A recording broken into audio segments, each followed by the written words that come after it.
Hello students, अभी हम लोग सेट थ्योरी का एक बहुत ही इंपॉर्टेंट रिजल्ट को प्रूफ करेंगे।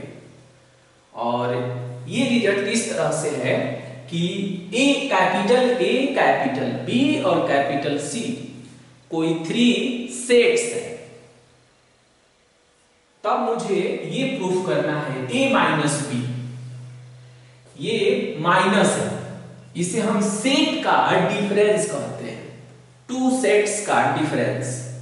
और ये जो क्रॉस का सिंबल देख रहे हैं ये कार्टेशियन प्रोडक्ट है। a minus B Cartesian product c is equal to a Cartesian product c minus b Cartesian product c। इसे अगर हम दूसरे लैंग्वेज में देखें तो आपको लगता होगा कि ये डिस्ट्रीब्यूटिव लॉ है, जिसे हिंदी में हम वितरण या बंटन नियम कहते हैं। तो ये डिस्ट्रीब्यूटिव लॉ की तरह फॉलो कर रहा है। बट ये जो कार्टेशियन प्रोडक्ट में C जो आप देख रहे हैं, ये C राइट साइड में है। किस साइड में है? राइट साइड में। इसीलिए हम इसे कहते हैं कि right distributive law of Cartesian product over difference. क्या बोलते हैं इसे हम?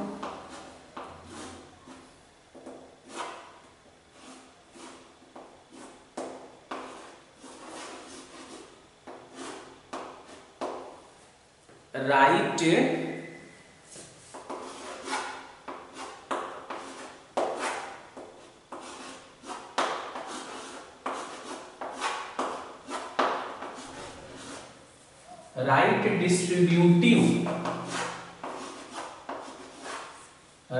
Distributive law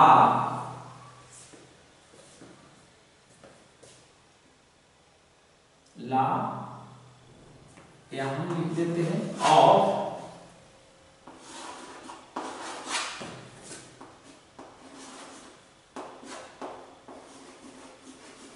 Cartesian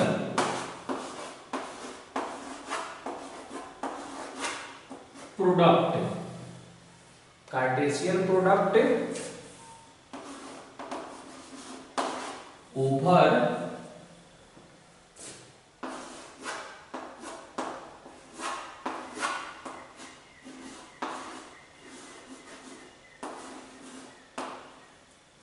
difference.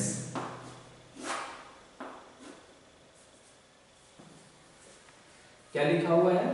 Right distributive law of Cartesian product over difference.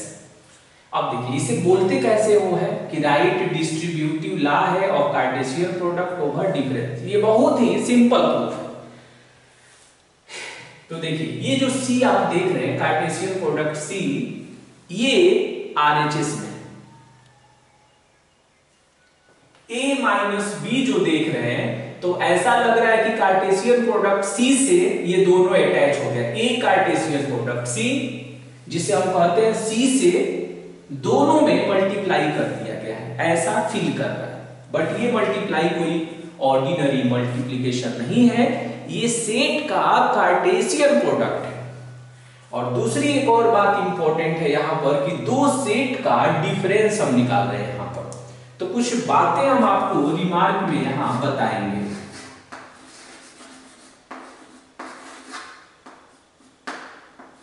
Remark, अगर हम ऐसा इमेजिन करें, ऐसा सिचुएशन एक क्रिएट है कि A इज इक्वल टू 1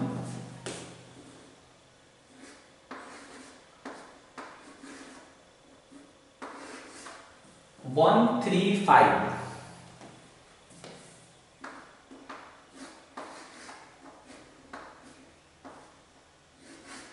और B जो है 2 5 है। ओके, और इस कंडीशन में 2 चीजों को हम कैलकुलेट कर रहे हैं। एक कर रहे हैं हम A और माइनस में बी कर रहे हैं, यानी दो सेट का डिफरेंस निकाल रहे हैं, ए माइनस बी। तो आप कहेंगे कि b माइनस ए भी तो पॉसिबल है ना, तो ये भी दिखाएंगे हम आपको कि b माइनस ए भी पॉसिबल है। और कैसे निकालते हैं, दो सेट का डिफरेंस हम कैसे कैलकुलेट करते हैं, ये भी इसमें हम लोग सीखेंगे। तो a, कैपिटल A जो एक सेट है उसमें कौन कौन एलिमेंट है, ऐसे ही हमने रैंडमली एज्यूम किया कि A एक सेट है, B एक सेट है, दोनों का डिफरेंस निकालेंगे और देखेंगे उससे क्या मिलता है मुझे। तो A 1 3 5 माइनस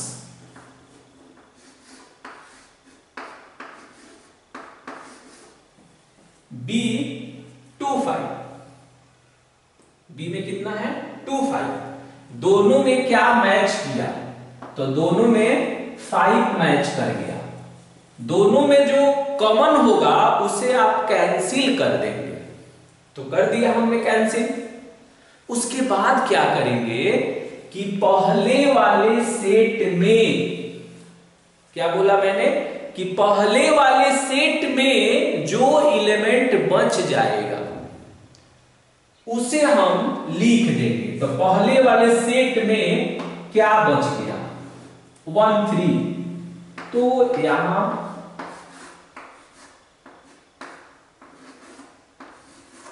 हमने क्या लिख दिया 1 3 और हो गया, वही आंसर हो गया मेरा। आप सोचेंगे कि क्या हम 2 इसमें नहीं लिखेंगे, तो इसका आंसर है कि नहीं, a माइनस बी में जो हम लिखेंगे दोनों में जो कॉमन हो जाएगा उस एलिमेंट को हम कैंसिल करेंगे और फर्स्ट वाले सेट में जो एलिमेंट बच जाएगा उस एलिमेंट को सिर्फ लिखते हैं हम, यानी हम इस 2 को नहीं लिखेंगे। अब इससे कंक्लूजन क्या ड्रा हुआ, इस रिजल्ट को फाइंड करके हम क्या कंक्लूजन, हमने क्या कंक्लूजन ड्रा किया ये देखेंगे। अब इस 1 के बारे में देखिए, ये 1 जो है a माइनस बी का मेंबर है, यानी हम कह सकते हैं कि 1 बिलोंग करता है किससे, a माइनस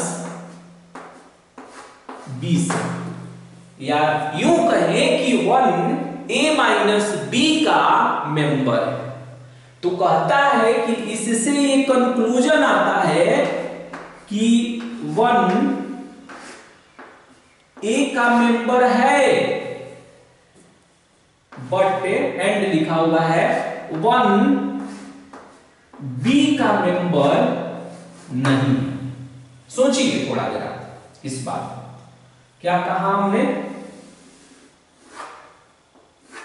इस रिजल्ट को देखिए, बस यही रिजल्ट का थीम जो है इसे प्रूफ करेगा। a माइनस बी का कोई भी एक मेंबर चुनिए, देखिए हम दूसरा मेंबर सेलेक्ट कर रहे हैं, हम कहेंगे कि 3 सदस्य है a माइनस बी का, ये बिल्कुल सही है कि 3 a माइनस बी का मेंबर है, यानी a माइनस बी 3 को कंटेन करता है। तब आप क्या देखेंगे कि 3 a का मेंबर है, बट 3 b का मेंबर नहीं है। यानी जब भी a माइनस बी का कोई एक एलिमेंट हम चुनते हैं, जैसे 1 को ही हमने चुन लिया, तो वो पहले वाले सेट का मेंबर होगा, बट दूसरे वाले सेट का मेंबर नहीं होगा। यही बात हम आपको b माइनस ए से भी दिखा सकते हैं। b माइनस ए, बताइए b में कौन कौन एलिमेंट है, 2 5 माइनस a में कौन कौन है 1 3 एंड 5, दोनों में क्या कॉमन हो गया? 5, तो 5 को कैंसिल कर दिया। फर्स्ट वाले सेट में क्या बच गया? तो 2 बच गया। तो फर्स्ट वाले सेट में जो बच गया वही लिख देते हैं। फर्स्ट वाले सेट में हमेशा ध्यान रखना है, फर्स्ट वाला सेट यहां पर ये है, जो पहले लिखेंगे वही फर्स्ट सेट कहलाएगा। आप कहेंगे बी में 1 3 बचा, तो 1 3 बचा, उससे कोई लेना देना नहीं है मेरा। फर्स्ट वाले सेट में जो एलिमेंट बचेगा वही उस डिफरेंस का मेंबर होगा। अब 2 के बारे में आप क्या प्रेडिक्शन करेंगे? 2 b माइनस a का सदस्य है, 2 belongs to b minus a, ये करेक्ट है। इससे कंक्लूजन बताइए क्या होगा? 2 b का मेंबर है बट 2 a का मेंबर नहीं है। देखिए दो के बारे में देख लीजिए, 2 b का सदस्य है, सही बात है। फिर कह रहा है लेकिन 2 a का सदस्य नहीं है। ये बातें प्रूफ करती हैं कि जब भी हम दो सेट का डिफरेंस निकालते हैं और जो ऑब्टेन करते हैं उसमें ये क्वालिटी होता है कि उसका जो एलिमेंट होता है वो फर्स्ट सेट से बिलोंग करता है बट सेकंड सेट से बिलोंग नहीं करता है। और ये जो रूल है इसे क्या कहते हैं? राइट डिस्ट्रीब्यूटिव लॉ, क्योंकि ये राइट साइड में है। अगर यही लेफ्ट साइड में रहता तो बोलते कि left distributive law of Cartesian product over difference. Difference का मतलब माइनस होता है। ओके, अब हम देखते हैं कि इसका यूज करके हम कैसे प्रूफ करते हैं। ये आपको एक हाईलाइट था इस बात को समझने के लिए। तो हम क्या करेंगे, हम यहां लेट करेंगे। प्रूफ हम कर रहे हैं इसका, देखिए बहुत ही छोटा प्रूफ, लेट।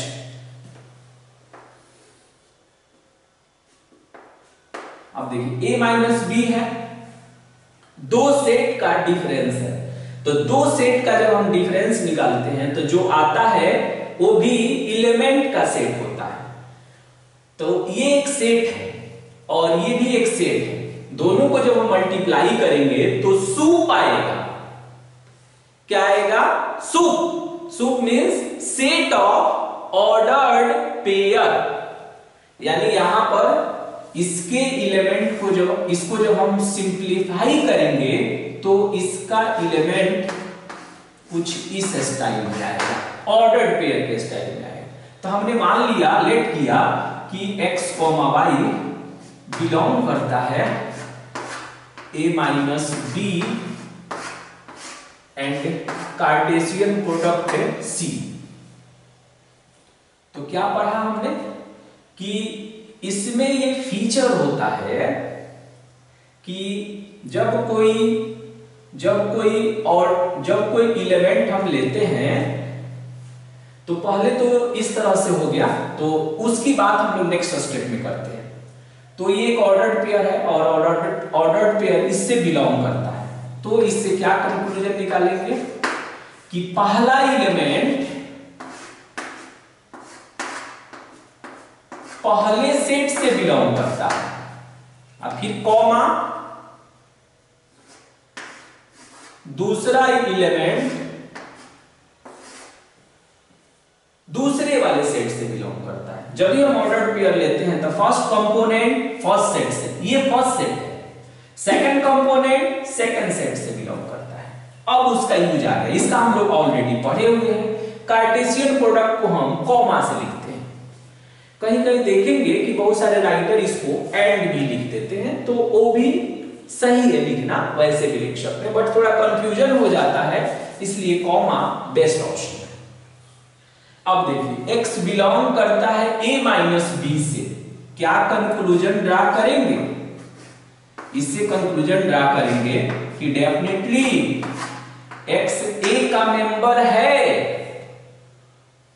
बट एंड लिखा हुआ है x जो है वो b का मेंबर नहीं है।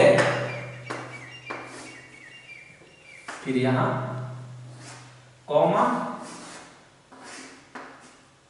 और y belongs to C। Okay, अब क्या होगा कि comma y belongs to C, सिर्फ y बिलोंग्स टू C नहीं कह रहे, हम कह रहे हैं कि comma y belongs to C, ये इसके साथ अटैच होगा एक बार। तो बताइए क्या होगा, x belongs to A comma y belongs to C। फिर यहां एंड है, इसे हम लिख देंगे, ये फिर इसके साथ भी अटैच होगा। तो कैसे लिखेंगे कि x does not belongs to B comma y belongs to C। Comma का मतलब यहां कार्टेशियन प्रोडक्ट्स है। अब क्या लिखेंगे हम, x a का मेंबर है, साथ ही साथ x a का मेंबर है तथा y c का मेंबर है, तब हम कह सकते हैं कि x y belongs to a Cartesian product C। ऐसे ही लिखते थे हम। और फिर यहां पर क्या हो गया, यहां है एंड, तो इसे हम ब्रैकेट में क्लोज कर दिए, यहां हमने एंड लिख दिया। अब देखिए x b का मेंबर नहीं है बट y c का मेंबर है। इस कंडीशन में आपने पढ़ा था कि x does not belongs to b Cartesian product C। दोनों में से दोनों जब बिलोंग करेगा तब वो कार्टेशियन प्रोडक्ट का मेंबर होगा, और अगर दोनों में से कोई भी एक बिलोंग नहीं करेगा तब उस सेट के कार्टेशियन प्रोडक्ट का मेंबर नहीं होगा। ये ध्यान रखना है हमेशा। तो इसको ऐसे लिखना था, y यहां मिसिंग हो गया है, x y। अब देखिए x y a Cartesian product C का मेंबर है, x y a Cartesian product C का मेंबर है, लेकिन इसका मेंबर नहीं है। तो नहीं है तो उसको माइनस में लिख देंगे हम। अब देखिए बीच में एंड लिखा हुआ है, देखिए यहां पर भी ध्यान से देखिए, जस्ट आप ये समझिए कि जब ऐसा रहता है कि 1 belongs to a minus b, तो 1 a का मेंबर है लेकिन 1 b का मेंबर नहीं, तो ऐसा रहेगा तो ये हो जाता है। तो इसमें एक्चुअल में म्यूचुअली इंप्लाई दैट होता है, यानी इससे ये पॉसिबल है और इससे ये पॉसिबल है। तो आपको लगेगा इस कंडीशन में कि एक ऑर्डर्ड पेयर इस सेट का मेंबर है और वही ऑर्डर्ड पेयर इसका मेंबर नहीं है, तब हम इसे माइनस से लिख देंगे और हो गया। और इसमें प्रीवियस में भी मैंने ये बताया था कि इसको जब हम डन करते हैं तो इससे ये प्रूफ होता है कि LHS is the subset of RHS। LHS जो है वो RHS का सबसेट है। और क्या करेंगे कि इसे इंप्लाई दैट, और इसी में हम लगा देंगे म्यूचुअली इंप्लाई दैट। ये प्रूफ करेगा कि प्रीवियस से आप देख लेंगे कि RHS जो है वो LHS का मेंबर है। क्या है? RHS जो है LHS का सबसेट है। यानी इसमें ये सिचुएशन बनती है यहां तक आने के बाद कि LHS सबसेट है RHS के। और फिर जब इधर से हम एरो देते हैं तो इससे ये सिचुएशन होती है कि RHS is the subset of LHS। और मैंने बताया था कि A is the subset of B and B is the subset of A, this implies that A is equal to B, यानी LHS is equal to RHS। और ये prove हो गया इस तरह से। तो ये बहुत ही सिंपल रिजल्ट है, बस कुछ बातों की अंडरस्टैंडिंग हमारे दिमाग में होनी चाहिए। इस सिंपल से जैसे इससे हमने ये प्राप्त किया, फिर ये, फिर ये, फिर ये, फिर ये, यहां तक है। उसी तरह हम ये दावा कर सकते हैं कि इससे ये प्राप्त कर सकते हैं, फिर इससे ये, इससे ये, इससे ये और इससे ये। तो पहले वाले जब बिगिनिंग वाले स्टेप में आते हैं, फर्स्ट स्टेप से, तो उसमें हम ये प्रूफ करने में केपेबल होते हैं कि LHS RHS का सबसेट है। फिर जब हम म्यूचुअली इंप्लाइड दैट इसे बनाते हैं, तब हम ये प्रूफ करते हैं कि RHS is the subset of LHS, और इससे प्रूफ होता है कि तब LHS RHS के इक्वल है। ये जो सबसेट वाली जो कॉन्सेप्ट है, इसको हम ऐसे भी समझ सकते हैं कि A के प्रत्येक सदस्य B में है। तब हम क्या कहेंगे कि A B का उप समुच्चय है। फिर देखिए एक और बात बोल रहे हैं, B is the subset of A, B का प्रत्येक सदस्य A में है। तो इससे क्या कंक्लूजन निकलता है कि A का प्रत्येक सदस्य B में है, B का प्रत्येक सदस्य A में है। तो कॉमन सेंस की बात है कि ऐसा तब पॉसिबल होगा जब दोनों सेट इक्वल होगा। उसी कॉन्सेप्ट पर सेट थ्योरी का मैक्सिमम रिजल्ट प्रूफ किया जाता है। ये हमेशा हम ध्यान रखेंगे। ओके।